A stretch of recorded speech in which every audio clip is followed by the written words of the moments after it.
Bonjour à toutes et à tous, bienvenue pour cette guidance du mois de mars 2023. On va regarder l'aspect relationnel, sentimental dans ce tirage. Donc, on va regarder avec le tarot Light Seers, avec l'oracle d'Isawat, et puis on complétera avec un tirage de l'améthyste Love. On va faire un premier tirage relationnel, vous, l'autre, la relation. Donc ça va sous-entendre effectivement que vous avez quelqu'un dans votre tête, dans votre cœur ou dans votre vie. Et puis on complétera avec un tirage de l'améthyste Love qui parlera peut-être un petit peu plus largement à tout le monde, c'est-à-dire ceux qui sont en couple, en relation, qui ont quelqu'un en vue ou les célibataires. Alors bien sûr, vous gardez toujours à l'esprit que ces tirages, eh bien ce sont des tirages généraux, donc forcément ils ne vont pas parler à tout le monde. Alors vous ne prenez que si ça fait écho pour vous, que si ça vibre par rapport à un message que vous avez besoin d'entendre. Les guidances, c'est un éclairage, c'est un outil, c'est pas une vérité absolue ni une fin en soi. Donc prenez toujours le recul nécessaire par rapport à ces guidances. Et puis si ça vous parle pas, il n'y a pas de souci, vous laissez de côté. Ça ne peut pas parler à 100% des spectateurs, c'est normal. Alors si vous souhaitez développer lors d'une guidance personnalisée, vous retrouvez mon mail en bas de cette vidéo, lililataro@yahoo.com. Je fais toujours une approche préalable avant la première consultation pour voir si je cerne bien votre situation. Donc, dans votre mail, vous me donnez uniquement prénom, date de naissance des personnes concernées et le domaine de la question. C'est pro, c'est sentimental, c'est financier, pas plus de détails. Pas de questions, sinon forcément dans votre question, il va y avoir une influence sur la situation actuelle. Et moi, je veux partir sur une page la plus vierge possible. Donc vraiment, j'insiste là-dessus, uniquement des prénoms, des dates de naissance et le domaine. On s'arrête là et je reviens après vers vous pour vous expliquer bien évidemment mon fonctionnement. Voilà pour le préambule, on se retrouve tout de suite pour le tirage.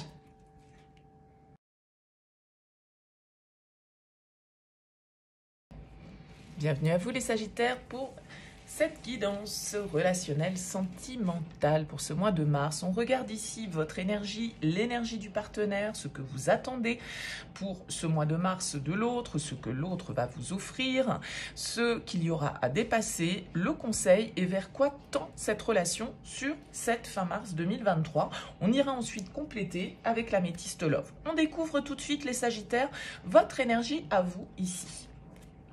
Vous avez la reine de denier comme énergie et la carte de la leçon. Ok, la reine de denier, c'est quelqu'un qui est assez centré sur ses besoins, les besoins des autres. Elle est assez organisée, assez maternante, maternelle, affirmée, indépendante.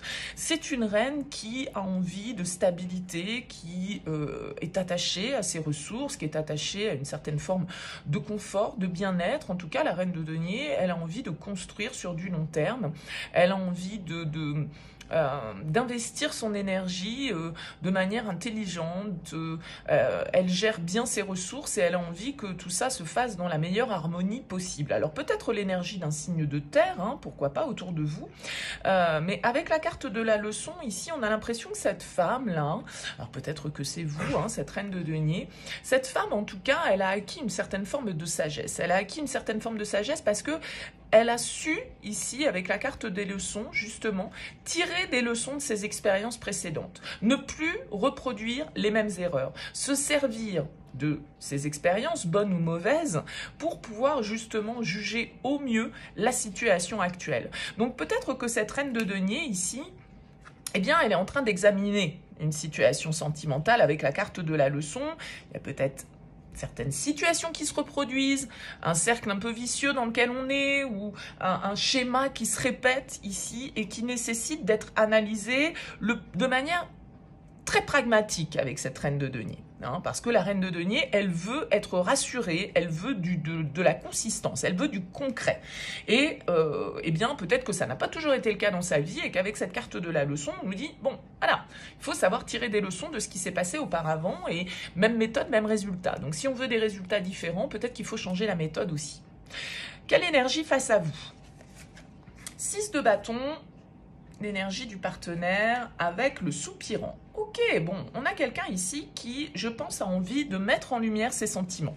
Peut-être quelqu'un ici avec la leçon, avec qui vous avez déjà eu une histoire. Hein. Ça peut être quelqu'un, alors soit cette leçon, vous la tirez de vos expériences passées par rapport à une nouvelle histoire d'amour que vous vivez, soit c'est cette personne avec qui vous avez déjà vécu des expériences et où là, vous êtes en train de vous dire, bon, attends, je recommence pas de la même manière qu'avant, on a essayé de telle manière, ça n'a pas fonctionné, ou voilà ce que ça a donné, ça a été compliqué, donc on va essayer de tirer profit, je dirais, de tout ça. En tout cas, vous avez quelqu'un ici qui arrive avec le 6 de bâton et la carte du soupirant, je pense, pour mettre en lumière ses sentiments, parce que ce soupirant, il est un petit peu timide, il n'ose pas forcément exprimer ses sentiments, mais ce 6 de bâton, lui, si. Donc j'ai l'impression que vous voyez là, ces projecteurs, eh bien, cette personne face à vous, elle vient peut-être vous faire une déclaration. Elle vient peut-être justement essayer de réanimer l'histoire, de vraiment avouer presque avec ce 6 de bâton ce qu'elle ressent pour vous, un excès de confiance peut-être sur ce mois de mars qui lui permet enfin peut-être de dire ce qu'elle a sur le cœur. Parce que le 6 de bâton, il y a quand même cette idée de mise en lumière. Hein, il y a quand même cette idée de réussite, de confiance, de faire les choses, voilà, de se battre pour réussir quelque chose. Et peut-être que c'est quelqu'un ici qui n'a pas su clairement exprimer ses sentiments jusque-là ou qui a été dans une certaine forme de réserve, de timidité, de manque de confiance peut-être, et puis bah, là, sur ce mois de mars, les choses, on a l'impression, sont éclairées, en tout cas au niveau des ressentis de l'autre. Alors, qu'est-ce que vous attendez, vous, de cette relation sur le mois de mars?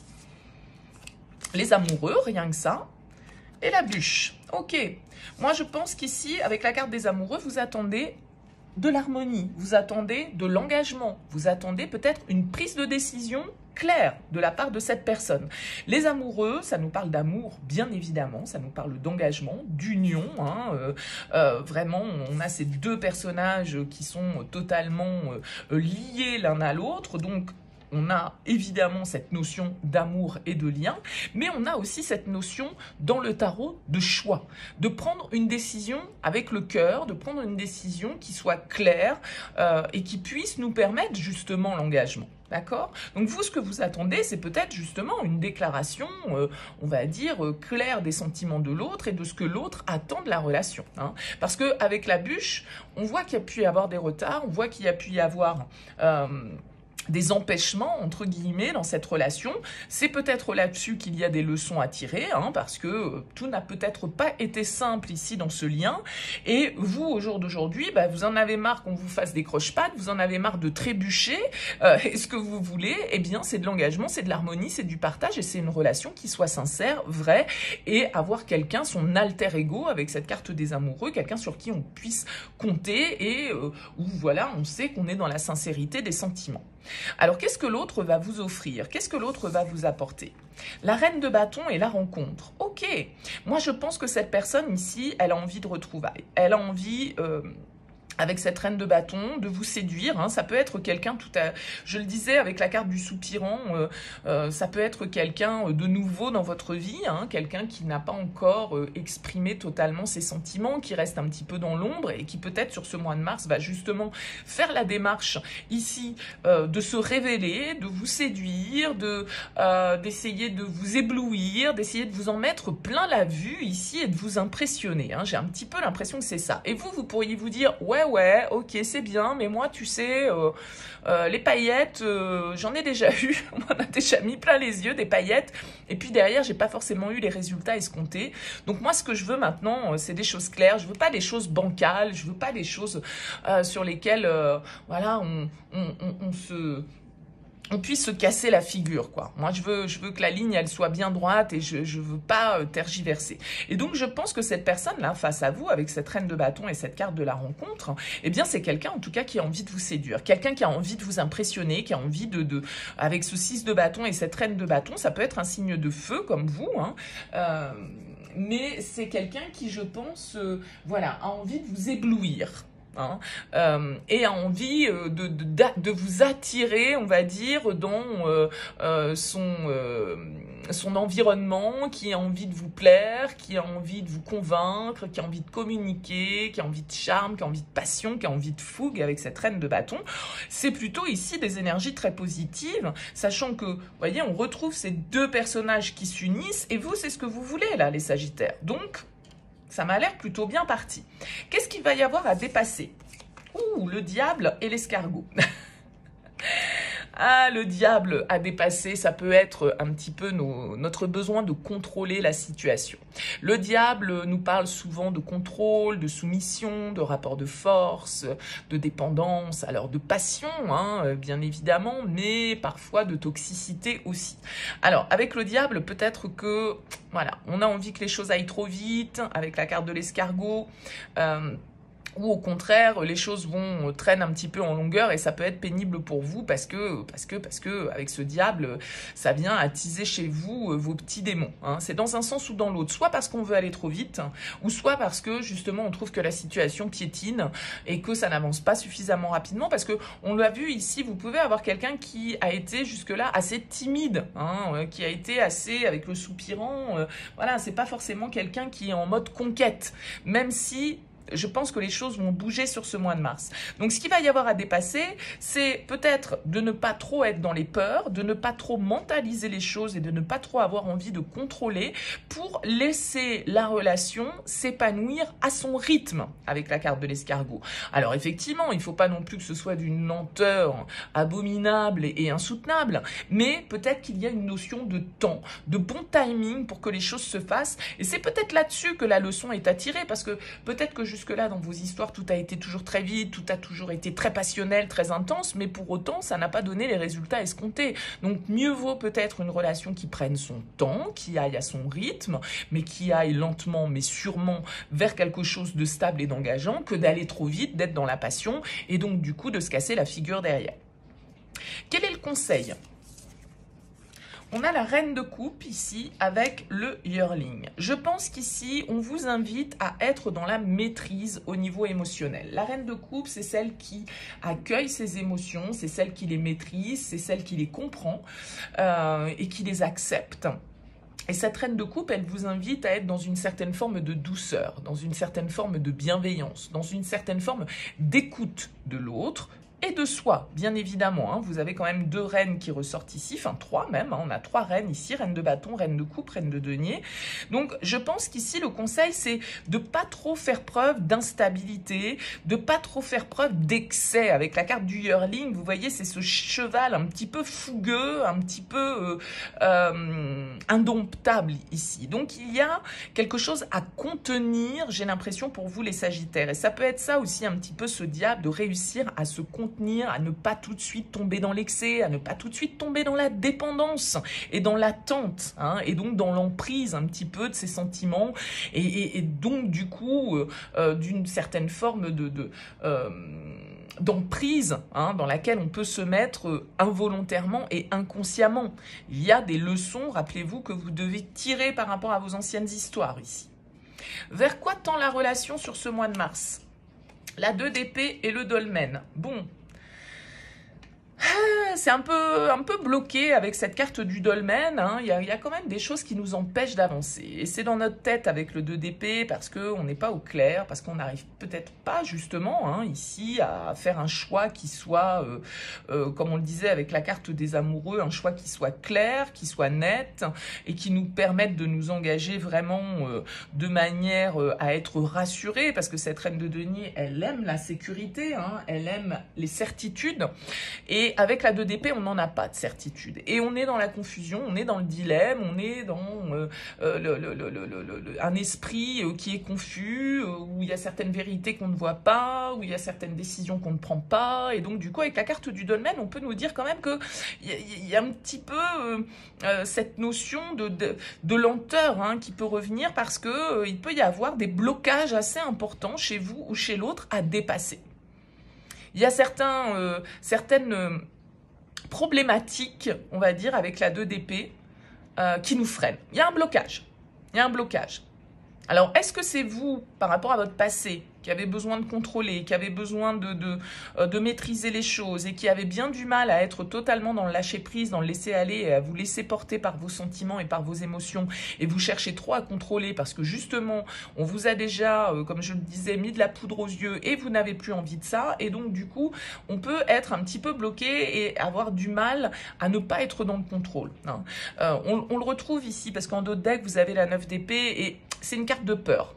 C'est une carte de peur, encore une fois, c'est la mentalisation, c'est les angoisses, c'est l'anxiété, c'est les idées un peu négatives, c'est-à-dire c'est quand on voit les choses sous l'angle forcément de la défaite plutôt que de la victoire, sous l'angle négatif plutôt que sous l'angle positif, et donc du coup on a tendance un petit peu à ressasser comme ça les choses. Alors avec le hibou, je pense qu'on nous demande un peu de patience, un peu de réflexion, un petit peu de sagesse, parce que effectivement ici, même si on a l'impression que vous avez quelqu'un qui peut se révéler à vous et qui peut avoir envie de vous séduire, vous pourriez être un petit peu catégorique là en fait les Sagittaires et du coup vous dire bah non moi ce profil là de personne ça ne me convient pas ou moi je ne veux pas que vous voyez et du coup, avec la carte du dolmen, on pourrait nous dire que là, sur cette fin mars, bah, on est un petit peu bloqué parce qu'on a du mal à communiquer clairement, on a du mal à voir les choses clairement sur cette relation.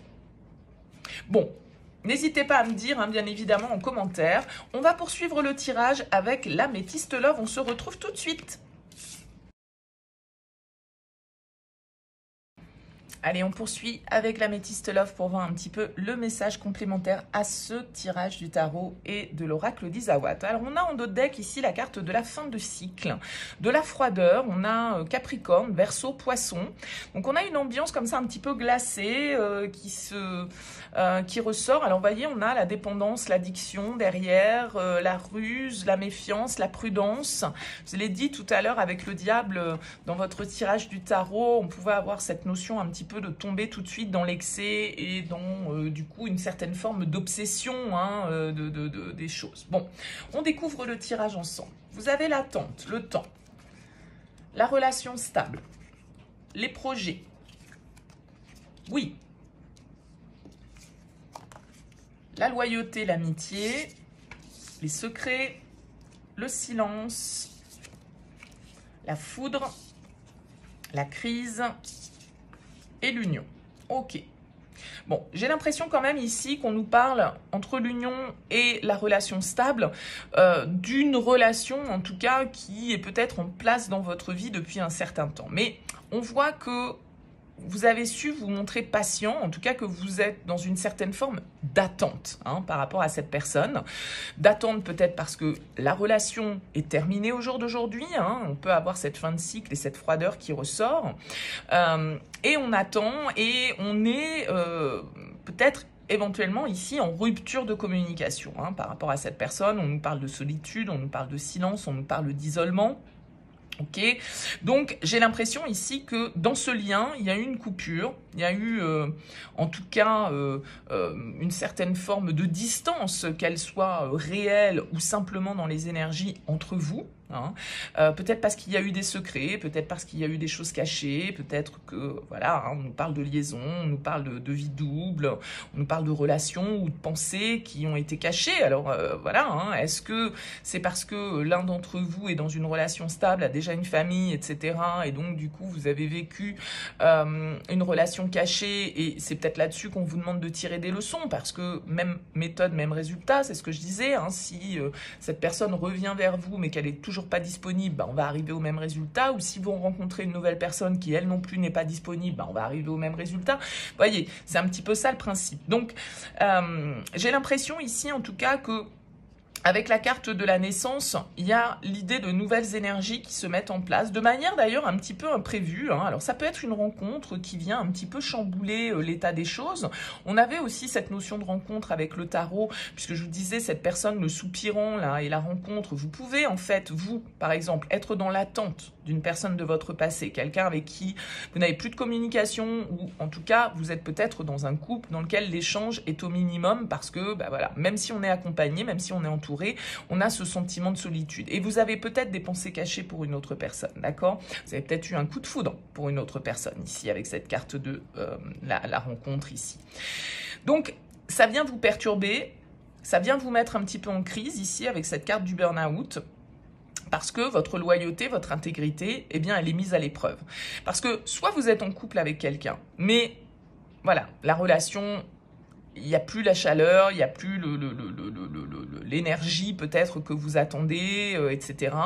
Et vous vous sentez seul et il y a quelqu'un qui déboule dans votre vie, ce fameux soupirant qu'on a vu tout à l'heure avec la carte de la rencontre et de la reine de bâton, quelqu'un qui vous charme, quelqu'un qui vous plaît, quelqu'un qui attise votre désir comme ça, mais en même temps, vous êtes un petit peu partagé, et c'est ce qu'on a vu avec la carte du dolmen et du 2 d'épée, c'est-à-dire qu'on est face à un choix compliqué, face à un dilemme, face à des idées et une confusion, et la carte du dolmen, bah, peut-être que le blocage, c'est qu'on n'est pas libre, soit ou l'autre. D'accord? Et que ça vient du coup, cette rencontre, cette personne qui cherche à vous séduire d'un certain côté ou avec qui il y a une forme de jeu de séduction qui s'est installé, eh bien ça vient générer en fait une crise chez vous, ça vient vous faire remettre en question, en tout cas, tout un tas de principes sur lesquels vous vous étiez peut-être construit ces dernières années ou toute votre vie, d'accord? Parce que je pense qu'ici, il y a un lien, c'est-à-dire que soit c'est vous, soit c'est l'autre qui est engagé, mais il y a une nouvelle rencontre, et cette rencontre, elle vient tout perturber, et ce soupirant-là, il vient tout perturber dans votre vie, et en même temps, vous, avec les amoureux en objectif, ce que vous aviez, bah, c'était le choix, hein, le choix de l'amour, mais un choix qu'on voyait compliqué avec la carte de la bûche, parce que il y a des obstacles, et on retrouve un petit peu cette notion-là ici. Donc, est-ce que vous avez fait une nouvelle rencontre, les Sagittaires, qui vient un petit peu vous bouleverser, vous faire remettre en question certaines relations dans lesquelles vous êtes investi depuis longtemps et vous avez peut-être envie de nouveautés, de prendre des décisions un petit peu comme ça, spontanées et folles, mais votre intégrité, votre loyauté, là, elle est remise en question. Et c'est ça, je pense, avec la 9 d'épée, qui vient vous faire ruminer, qui vient vous faire être en mode un petit peu obsessionnel, parce que vous souhaiteriez tout contrôler, parce que vous souhaiteriez savoir, ben, si je pars, qu'est-ce que ça va donner, est-ce que je suis sûr d'eux, etc., etc. Et des certitudes, on n'en a jamais. Et le diable, je vous le disais tout à l'heure, il a un côté où il veut avoir l'emprise, il veut avoir le contrôle sur les choses et sur les événements. Et ça, vous ne pouvez pas l'avoir. Donc, je pense qu'il y a un petit état de crise pour vous sur ce mois de mars, les Sagittaires, qui est lié probablement à quelqu'un de nouveau dans votre vie qui est venu vous perturber et pour lequel vous avez des pensées cachées ou des sentiments cachés. À vous de me dire, en tout cas dans vos commentaires, n'hésitez pas à me laisser un petit mot sous cette vidéo, c'est toujours sympa pour moi de savoir comment ça vibre pour vous, ces guidances. En tout cas, merci beaucoup pour votre écoute. Je vous souhaite un excellent mois de mars et je vous dis à très vite.